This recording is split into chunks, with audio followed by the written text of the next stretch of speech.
اللهم صل على محمد وعلى آل محمد كما صليت على إبراهيم وعلى آل إبراهيم إنك حميد مجيد اللهم بارك على محمد وعلى آل محمد كما باركت على إبراهيم وعلى آل إبراهيم إنك حميد مجيد আল্লাহ রাব্বুল আলামিনের লাখো কোটি শুকর, যিনি আমাদেরকে বৎসরের 4টি সম্মানিত মাস, 4টি দামি মাস, মর্যাদাবান মাস জিলকদ, জিলহজ, মুহররম, রজব, এই 4 মাস। এই 4 মাসকে কোরআনের ভাষায় বলা হয় আল আশহুরুল হুরুম, আর এক একটা মাসকে আরবিতে বলা হয় আশ-শাহরুল হারাম। কোরআন শরীফে উভয় শব্দ এসেছে, আল আশহুরুল হুরুমও এসেছে, আশ-শাহরুল হারামও এসেছে। তো এই 4টি সম্মানিত মাসের মধ্যে জিলকদ মাস, যেটা এখন শুরু হয়েছে, এই জিলকদ মাসের প্রথম জুমুয়া আল্লাহ তাআলা আমাদেরকে আদায় করার জন্য তার ঘরে এনেছেন। শুকর আদায় করি আলহামদুলিল্লাহ। এই মাসগুলোতে ইবাদত যেমন দামি, অনেক বেশি দামি, ঠিক তেমনিভাবে এই মাসগুলোতে গুনার সাজাও অনেক বেশি। আপনাদের একটা কথা মনে আছে যে যখনই এই শাহরে হারাম আসে, আমি আপনাদেরকে 2-3টা উদাহরণ দিই সবসময়, যে কোরআন শরীফে আল হারাম শব্দটা কয়েকটা জায়গায় ব্যবহার হয়েছে। আল মসজিদুল হারাম বলেন না ভাই, আল মসজিদুল হারাম, আল বালাদুল হারাম, আশ-শাহরুল হারাম, সব কোরআন শরীফের শব্দ। তাহলে আল মসজিদুল হারাম মানে হলো মসজিদে হারাম, মক্কায়, কাবাতুল্লাহিল মুশাররফা, কাবা শরীফের 4 পাশে যে মসজিদ, এই মসজিদটার নাম হলো আল মসজিদুল হারাম। কাবা তো কাবা, কিন্তু কাবার 4 পাশের মসজিদ হলো আল মসজিদুল হারাম। খেয়াল করবেন শেষ শব্দটা কি, আল হারাম। এই যে মক্কা নগরীটা, এটাকে কোরআনের ভাষায় বলা হয় আল বালাদুল হারাম। শেষ শব্দটা কি, আল হারাম। বলেন আল। এই যে এখন জিলকদ মাস, এই জিলকদ মাসকে কোরআনের ভাষায় বলা হয় আশ-শাহরুল হারাম। তাহলে এই মক্কা নগরী, এই শব্দটার শেষে আছে আল হারাম। কাবার 4 পাশে যে মসজিদ, এই মসজিদের নাম কি, আল হারাম। আর এই জিলকদ মাসটার নাম কি, আল হারাম। কোনো বেশ কম আছে? 3 জায়গায়, এই 3 স্থানে আল হারাম, আল হারাম, আল হারাম। আল্লাহ বুঝাতে চাচ্ছেন, বান্দা, মক্কা মুআজ্জামা আমার কাছে যেমন সম্মানিত, ওই মসজিদে হারাম, কাবার 4 পাশের মসজিদটা আমি আল্লাহর কাছে যেমন সম্মানিত, এই জিলকদ, জিলহজ, মুহররম, এই 3 মাস আর রজব, এই 4 মাস আমার কাছে সমান সম্মানিত। তাহলে কোরআন শরীফের আয়াত দ্বারা বোঝা গেল মসজিদে হারামের মর্যাদা আল্লাহর কাছে যেমন, এই জিলকদের মর্যাদাও আল্লাহর কাছে তেমন। মক্কা মুকাররমা আল বালাদুল হারাম, ওই শহরটার মর্যাদা আল্লাহর কাছে যেমন এই জিলকদ, জিলহজ, মুহররম, রজব, এই 4 মাসের মর্যাদাও আল্লাহর কাছে তেমন।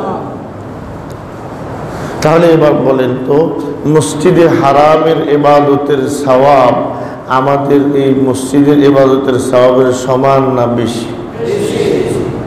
কত বেশি? 1,00,000 বিমিয়াতি আলফি সালাত। সালাতুন ফিল মসজিদিল হারাম তুদাআফু বিমিয়াতি আলফি সালাতিন ফিমা সিওয়া। মসজিদে হারামে এক নামাজ অন্য যে কোনো খানে নামাজ থেকে 1,00,000 গুণ বেশি মর্যাদা।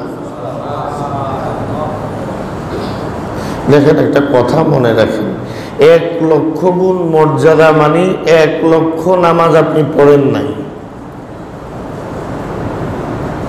আমি হাজী সাহেবদের, এক হাজী সাহেবের আরেক হাজী সাহেবকে পরামর্শ দিতে শুনছি,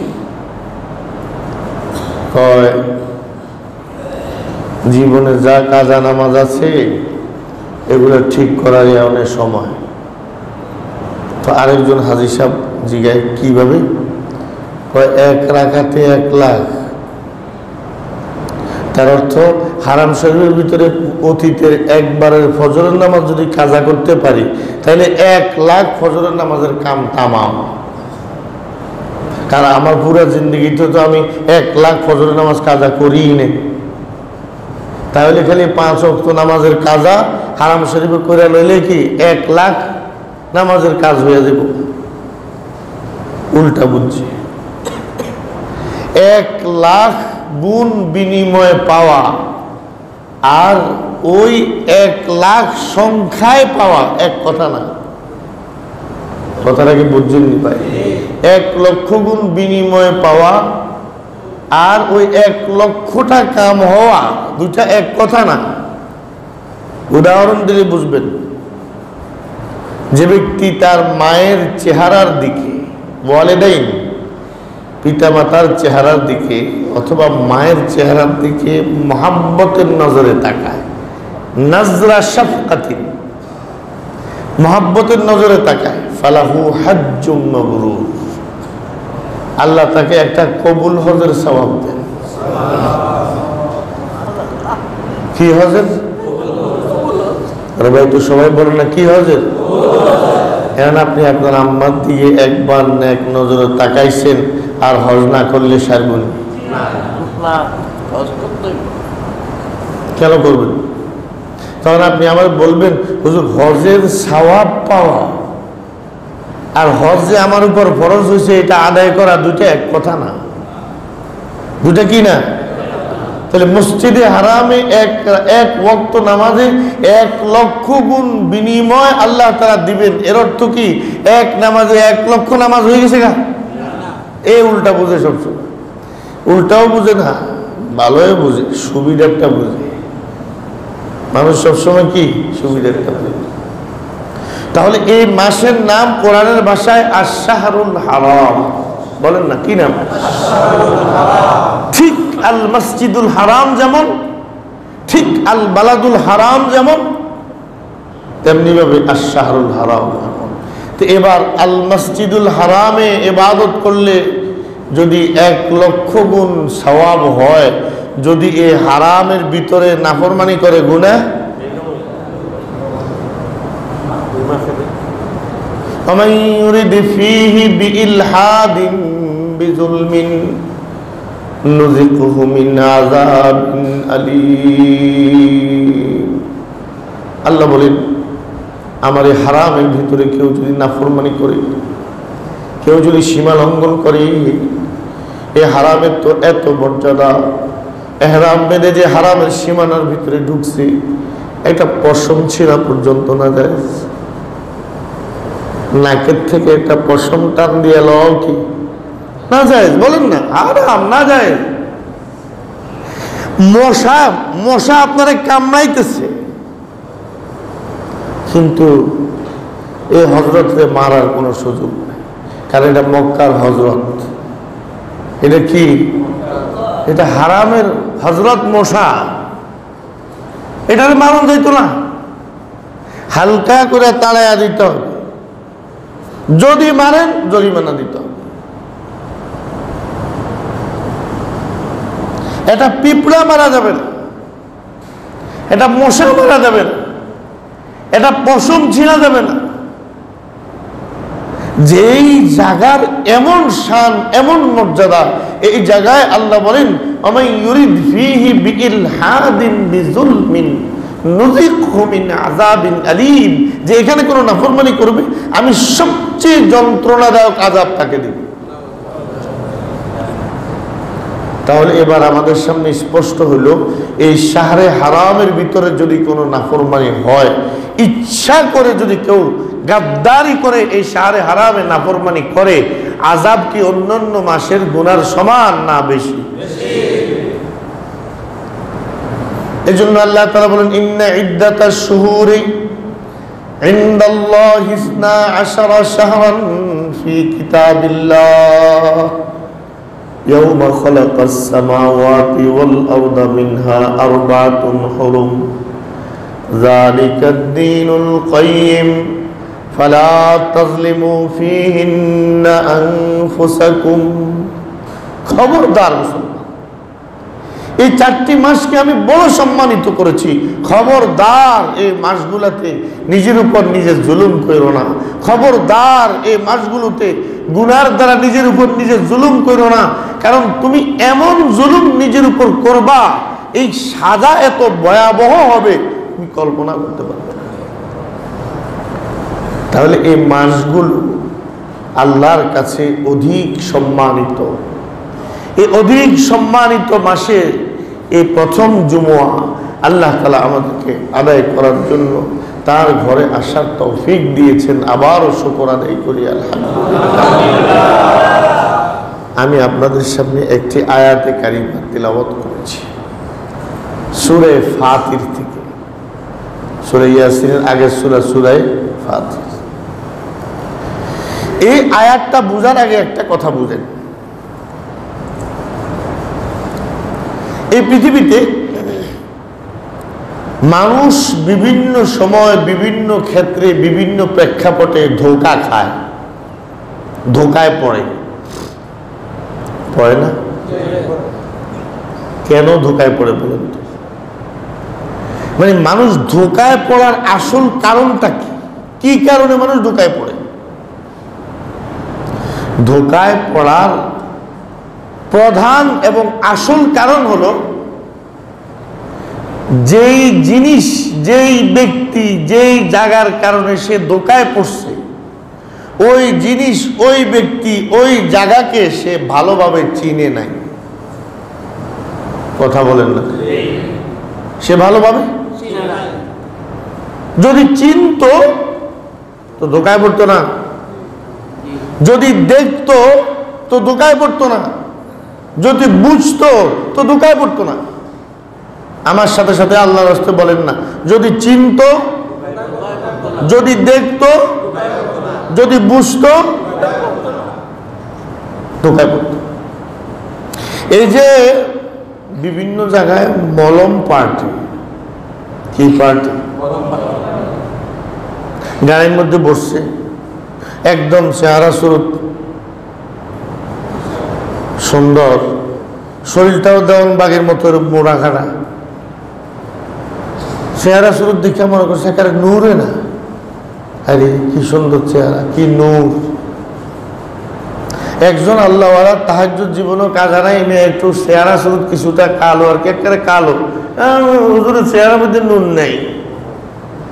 আর আরেকটা মসজিদে যায় না, মুখটা একটু ফর্সা, আবার আলতা মালতা আরো কিটা কিটা লাগাইছে, আরে নূর বাসে।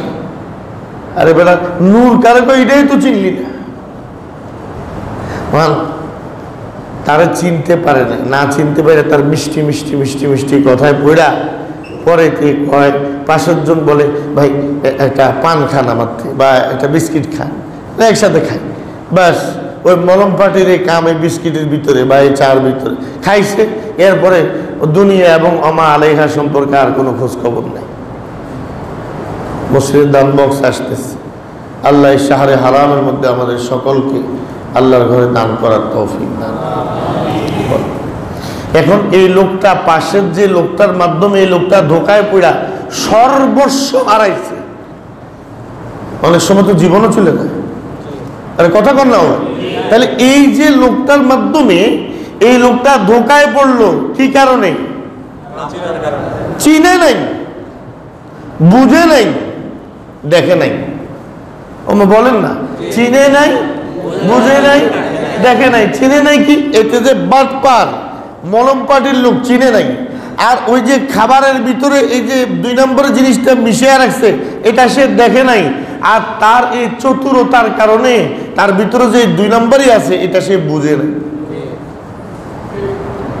তাহলে চিনে নাই, দেখে নাই, বুঝে নাই।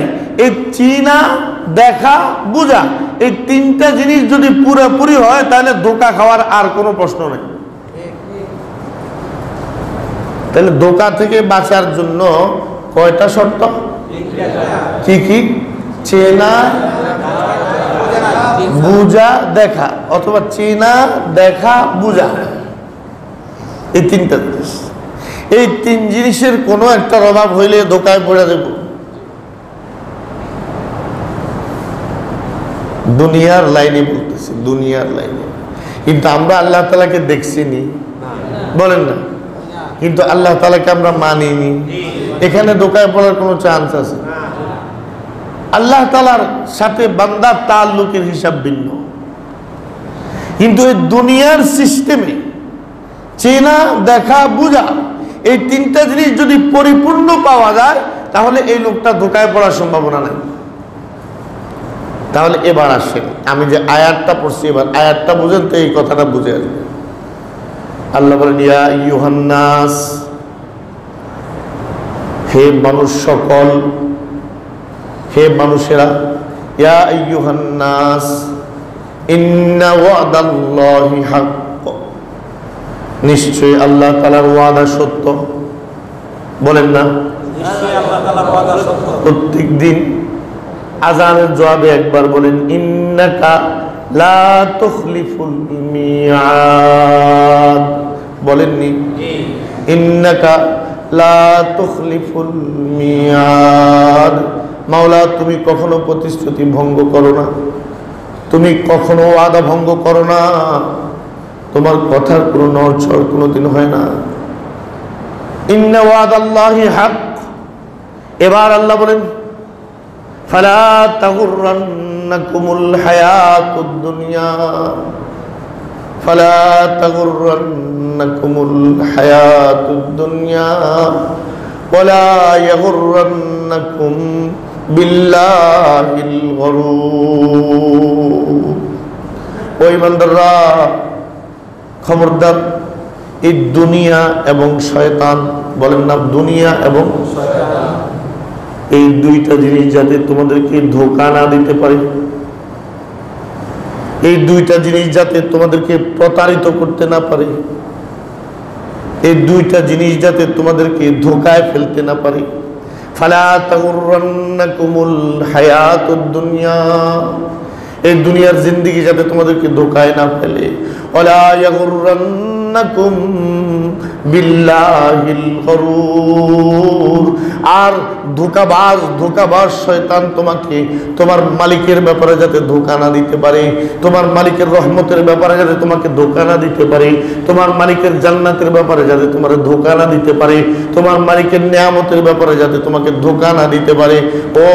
ও মানুষরা, আমি তোমাদেরকে চিনিয়ে দিচ্ছি, এই ধোঁকাবাজ আসল 2টা, এক হলো দুনিয়া, আরেক হলো শয়তান। বলেন না, বলেন না, এক হলো কি দুনিয়া, আরেক হলো।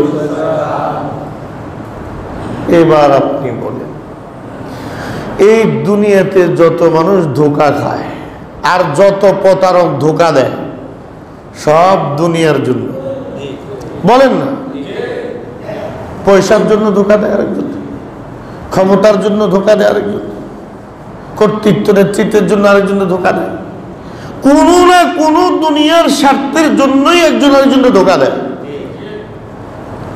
আর শয়তান তো আমাদেরকে ধোঁকা দিতে দিতে দিতে দিতে দিতে দিতে 90-100 বছর পার হয়ে গেছে, এখনো শয়তান এই কথা ভালো করে বুঝিয়ে রাখছে, আরে করবি আর কি, আজকে কি মজা যাবি নেই, সময় আছে আর কিছু, ঠিক না বেটা? দাড়িগুলো সিগন্যাল দিচ্ছে, চুল সিগন্যাল দিচ্ছে, দাড়ি সিগন্যাল দিচ্ছে, মোষ সিগন্যাল দিচ্ছে, হাঁটুগুলো সিগন্যাল দিতেছে। শরীরের ভিতরে জীবনী শক্তি ধীরে ধীরে কমে যাচ্ছে। শত ওষুধ খেয়েও শরীরে শক্তি আসতেছে না, এখনো বুঝে আসে না আমার তো আখিরাতের সফরের দিকে আগে গেছি, আমি তো চলছি। কিন্তু শয়তান এখনো বুঝে রাখছে, আরে তোর বাপ তো 95 বছর বাচ্চা, তোর মাত্র 60 বছরের নয়, আরো কিছু সময় আছে। তাহলে ধোঁকাবাজ এই দুনিয়া আর ধোঁকাবাজ শয়তান।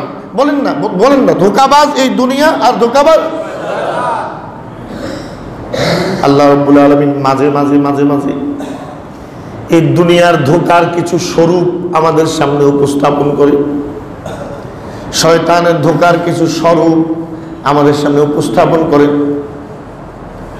আরেক আয়াতে আল্লাহ বলেন, ইলামু আন্নামাল হায়াতুদ দুনিয়া জিনাতুন, ইলামু আন্নামাল হায়াতুদ দুনিয়া লাইবুন ওয়া লাহবুন ওয়া জিনাতুন ওয়া তাফাখুরুম বাইনাকুম ওয়া তাকাসুরুম ফিল আমওয়ালি ওয়াল আওলাদ কামাসালি গাইসিন আজাবাল কুফারা নাবাতুহু সুম্মা ইয়াহিজু ফাতারাহু মুসফাররা সুম্মা ইয়াকুনু হুতামা ওয়া ফিল আখিরাতি আযাবুন শাদীদ ওয়া মাগফিরাতুম মিনাল্লাহি ওয়া রিদওয়ান ওয়া মাল হায়াতুদ দুনিয়া ইল্লা মাতাউল গুরুর।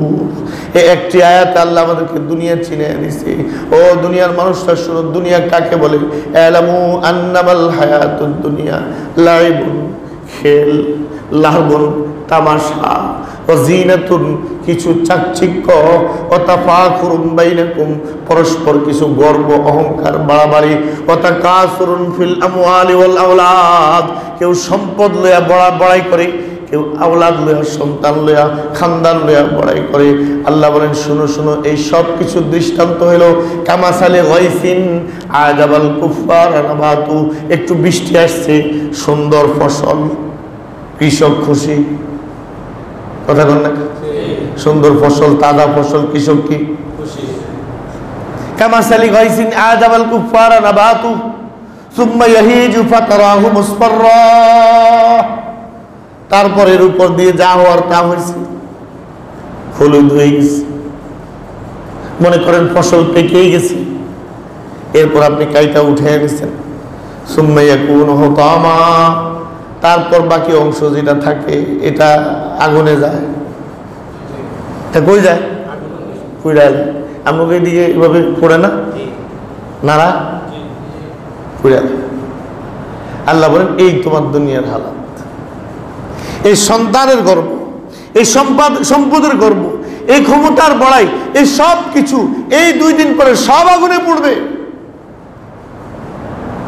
ওই তোমার সন্তান তোমার জন্য আগুন হয়ে দুনিয়াতে তোমারে পোড়াবে, তোমার সম্পদ আগুন হয়ে দুনিয়াতে তোমারে পোড়াবে, যদি তরিকা সহি না হয়, যদি ধোকায় পড়া খালি সম্পদের পিছনে দৌড়াও, খালি এখন অনলাইন মিডিয়ার মধ্যে, অনলাইনে আপনার সোশ্যাল মিডিয়াতে ভাইরাল হয়ে রয়েছে আমাদের দেশের সাবেক অর্থমন্ত্রী, বাঘা অর্থমন্ত্রী, সন্তানকে বাড়ির জায়গা দিতাম না, আমি বৃদ্ধাশ্রমে থাকবো বলে। ঘটনার সত্য মিথ্যা আল্লাহ জানে, কিন্তু ভাইরাল। এরকম 1-2টা উদাহরণ না, হাজারো উদাহরণের দেশে আছে। আল্লাহ তাআলা মাঝে মাঝে আমাদেরকে বিভিন্ন পরীক্ষার প্রেক্ষাপটে এই দুনিয়াটার জাত, এই দুনিয়ার আসল রূপ আল্লাহ আমাদেরকে চিনায় দেয়। এই রূপ চিনানোর একটা মাধ্যমের নাম হলো করোনা ভাইরাস। এখনকার করোনা ভাইরাস কেমন চিনাইছে আল্লাহ, এই দুনিয়াকে কেমন ভাবে চিনাইছে আমাদেরকে। নিজের লাশ নিজের বাড়িতে, নিজের জমিনের কবরস্থানে দাফন করবে, এলাকার লোকজন কয় আমগো এলাকায় আমরা তার জন্য কি আমরা মরুম নাকি, দাফন করতে দিতাম না। এরকম ঘটনা বাংলাদেশে হয়েছে নি? একটু আল্লাহর রাস্তে বলেন হয়েছে নি? বাপ মারা গেছে, লাশটা 3 দিন 4 দিন ধরে পড়ে রয়েছে হসপিটালে। হসপিটাল কর্তৃপক্ষ, সন্তান, পরিবারের সবার সাথে যোগাযোগ করে। মা কয় উনি তো, স্ত্রী কয় উনি তো চলে গেছে, এখন এই বাকি বাচ্চাদের জীবন তো আমি ঝুঁকির মধ্যে ফেলতে পারি না, আপনারা কোনো ব্যবস্থা করেন, আমাদের পক্ষে যাওয়া সম্ভব না। এরকম ঘটনা আসেই না নাই? মাকে শুধু সর্দি কাশি দেখা করোনা ভাইরাস হয়েছে মনে করে জঙ্গলে ফেলাই গেছে গা, ঘটনা আছে না নাই? তাহলে আমাদের সামনে পরিষ্কার হয়ে গেল, এই দুনিয়ার হাকিকত আমাদের সামনে স্পষ্ট হয়ে গেছে। এই করোনা ভাইরাস হইলে তো মরা নিশ্চিত না, কথা কোন? করোনা হইলে কি মরে যাবনি? আলহামদুলিল্লাহ বাংলাদেশে এই পর্যন্ত 50,000-এর উপরে সুস্থ হয়ে গেছে। 1 লাখ 1.5 লাখ যায় আক্রান্ত হয়েছে এই পর্যন্ত সরকারি হিসাব মতে, আরো কত লক্ষ হয়েছে ভালো হয়ে গেছে খবরও তো নাই। 50,000 সরকারি হিসাব মতে সুস্থ, তাহলে করোনা ভাইরাস হইলেই মরে যাবে কোনো নিশ্চয়তা আসেনি। তারপরেও সন্তান বাপকে ভুলে গেছে, পিতামাতা সন্তানকে ভুলে গেছে, ভাই ভাইকে ভুলে গেছে, স্ত্রী স্বামীকে ভুলে গেছে। কেউ কারো না কোটি কোটি টাকার সম্পদ, ওই যে অ্যাসালম গ্রুপের মালিক, হাজার কোটি টাকার সম্পদ, এভাবে আরো কত বড় বড় শিল্পপতি, সম্পদের জায়গায় যারা একটু সর্দি হইলে নিজস্ব ফ্লাইটে উড়াল দিত, এয়ার অ্যাম্বুলেন্স ভাড়া করে উড়াল দিত। রব্বে কারিম বলেন আমি দুনিয়া চিনাইলাম তোমারে, সারা আকাশ বন্ধ, সারা জমিনের চলাচল বন্ধ, এখন আমি রব ছাড়া তোরে কে বাঁচাবে বল? তোর আসমান দিয়া উড়াল দেওয়ার পথ বন্ধ, তোর জমিন দিয়া চলার পথ বন্ধ, তোর সমস্ত মেডিসিন বেকার, তোর সমস্ত ডাক্তার মাথায় হাত দিয়ে হায় হায় হায় হায় করে, সমস্ত ল্যাবরেটরি গুলো আত্মসমর্পণ করে দিছে। রব্বুল আলামিন বলেন দেখ, একটু তাকায় দেখ দুনিয়া কাকে বলে, দেখ এই করোনা ভাইরাস হইলেই মরা নিশ্চিত না, তারপরেও সন্তান বাপের লাশটার কাছে যায় না। আর যেদিন জাহান্নামের দাউ দাউ আগুন চোখের সামনে থাকবে, যেদিন জাহান্নামের চিৎকারে এক জাহান্নাম আরেক জাহান্নাম থেকে আল্লাহর কাছে আশ্রয় চাইবে, সেদিন তোর সন্তান তোর ফোন কামে আসবে, সেদিন তোর স্ত্রী তোর ফোন কামে আসবে, সেদিন তোর ভাই তোর ফোন কামে আসবে। তুই একটু চিন্তা করবি না, তুই একটু দুনিয়া চিন, তুই একটু আমি রবকে চিন। এই করোনা ভাইরাস থেকে যদি শিক্ষা দিতে না পারেন হবে না। হজের মৌসুম আসলে উড়াল দিত, ফ্লাইটের মধ্যে বসলে জিদ্দায় পৌঁছতে 4-5 ঘন্টা, লক্ষ লক্ষ মানুষ প্রতি বছর হজে চলে যেত। আর মনে করছে কত মামুলি, এ হজে যাওয়া কত সহজ, আমার কাছে পয়সা আছে, আমি পয়সা জমা দিলাম, ফ্লাইট বুক করলাম, মক্কা শরীফ চলে গেলাম। রব্বুল আলামিন বলেন ওয়া তাহমিলু আসফালাকুম ইলা বালাদিন লাম তাকুনু বালিগি ইল্লা বিশিক্কিল আনফুস ইন্না রাব্বাকুম লারাউফুর রহিম। আল্লাহ বলেন মক্কায় যাওয়া কিন্তু সহজ কথা না। আমি রব্বুল আলামিন সহজ যার জন্য করি, তার জন্য সহজ করি, শুধু সেই যেতে পারে। আমি উটগুলোকে মক্কা পর্যন্ত যে তোমাদেরকে সহজ পৌঁছায় দিই, এটা আমি আল্লাহর রহমত, আমার দয়া। তুমি তোমার অর্থের কৃতিত্ব দিয়া মক্কায় পৌঁছো নাই, তুমি তোমার ক্ষমতার কৃতিত্ব দিয়া মক্কায় পৌঁছো নাই, বরং তুমি মক্কায় পৌঁছো কার দয়ায়? আল্লাহ তাআলা এই বছর আমাদেরকে দেখিয়ে দিয়েছে 65,000 মানুষ বাংলাদেশের মধ্যে টাকা জমা দিয়ে দিছে। এভাবে সারা দুনিয়া হিসাব করলে অন্তত 20 লাখ টাকা জমা দিয়ে সব কিছু কমপ্লিট। শুধু সামনে ফ্লাইট ডেট হবে আর আল্লাহর ঘরে যাবে। এখন বন্ধ, বাইরের থেকে একজনও যাইতে পারবে না। আমার কথা হইল, সিদ্ধান্ত তো সৌদি সরকার নিয়েছে, কিন্তু রব্বুল আলামিন আমাদেরকে দেখাইছেন আমার শহরে, আমার ঘরে, আমার ঘরের সামনে হাজির হওয়ার যোগ্যতা তোরা হারিয়ে ফেলছস। একটু সবক দিলাম, ওই যোগ্যতাটা আবার অর্জন কর। আমি রবের মেহমান হওয়ার যে সিফত গুণাবলী আছে, সেই গুণাবলীগুলো আবার অর্জন কর, না হলে আমি আল্লাহ স্থায়ীভাবেই তোকে আমার রহমত থেকে বঞ্চিত করে দেব।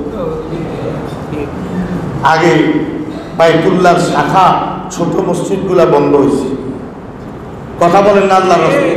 আগে কাবা শরীফের শাখা মসজিদগুলা কি হয়েছে? আমরা সতর্ক হই নাই, আমরা তওবা করি নাই, আমরা আল্লাহর কাছে ফিরে আসি নাই। এখন মূলটা বন্ধ করছে আল্লাহ। যদি এখনো সতর্ক না হই, যদি এখনো তওবা না করি, যদি এখনো মালিকের কাছে ফিরে না আসি, তাহলে সব বন্ধ হয়ে যাবে, রহমতের সব দরজা বন্ধ হয়ে যাবে।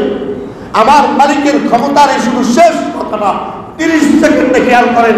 এই দুনিয়ার সমস্ত ডাক্তার, সমস্ত গবেষণা বলে মানুষের এখনো এমন কিছু আবিষ্কার করতে পারে নাই যেটা মানুষের দেহের ভিতরে ঢুকিয়ে দিলে ওই জিনিসটা অ্যান্টিবডি হইয়া ভাইরাসটার বিরুদ্ধে লড়াই করবে। এমন কোনো একটা জিনিস আজ পর্যন্ত পৃথিবীর কোনো বিজ্ঞানী আবিষ্কার